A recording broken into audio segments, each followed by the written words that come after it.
दोस्तों, हाल ही में प्रेमानंद जी महाराज के एक बयान को लेकर सोशल मीडिया पे काफी तूफान मचा हुआ है। सोशल मीडिया पे कई लोगों ने उनके इस शब्दों के बारे में आपत्ति जताई है। पर जरा सोचिए, क्या यह विरोध सिर्फ प्रेमानंद जी महाराज का है, या उस कड़वी सच्चाई का जो आईने की तरह उन्होंने समाज के सामने रख दी है, या फिर उस संस्कृति का जिसको हम हजारों वर्ष से जीते आ रहे हैं? नहीं, बिल्कुल नहीं। यह विरोध है उस संस्कार और सत्य का जिसको प्रेमानंद जी महाराज ने फिर से जीवित किया है, जिसको हम फिर से जीना शुरू कर दिया है।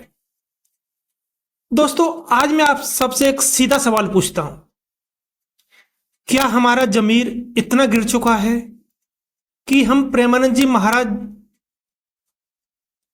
जैसे इंसान की सच्ची और धार्मिक बातें हमें चुभने लगी हैं, लेकिन ओटीटी और बॉलीवुड द्वारा परोसी गई अश्लीलता और गंदगी हमें अच्छी लगने लगी है? क्या हमारी चेतना इतनी कमजोर हो गई है कि सत्य को सुनते ही हम आहत हो जाते हैं, मगर पर्दे पर दिखने वाली गंदगी को देखकर हम मुस्कुराते हैं? दोस्तों, इस झूठे और दिखावे की दुनिया में अगर हमें सत्य की कोई राह दिखा रहा है, वो है हमारे पूज्य महाराज जी प्रेमानंद जी महाराज। अगर हम उनका मार्गदर्शन का सम्मान नहीं कर सकते, तो कम से कम उनका अपमान करके अपने संस्कारों का मजाक ना उड़ाएं। अब फैसला आपके हाथ में है। हमें ऐसे संत चाहिए जो समाज को सही राह दिखाते हैं, या फिर वो चेहरे जो झूठ की स्क्रीन पर भ्रम की गंदगी बेचकर हमारे बच्चों का भविष्य बिगाड़ रहे हैं?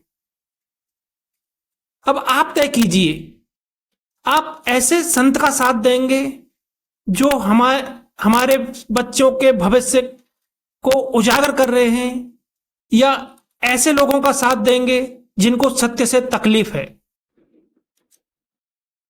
जरा सोचिए, अगर संस्कार बचेंगे तभी समाज बच पाएगा, वरना ओटीटी और बॉलीवुड की गंदगी में सब डूब जाएगा, आप भी और आपके बच्चे भी। अब निर्णय आपके हाथ में है। हमें अपने बच्चों को संस्कार देने हैं या शर्मनाक दृश्य? हमें समाज की दिशा देनी है या उनके लिए अंधकार छोड़ना है? आप क्या सोचते हैं? अपनी राय मुझे कमेंट्स में जरूर बता सकते हैं। राधे राधे। दोस्तों,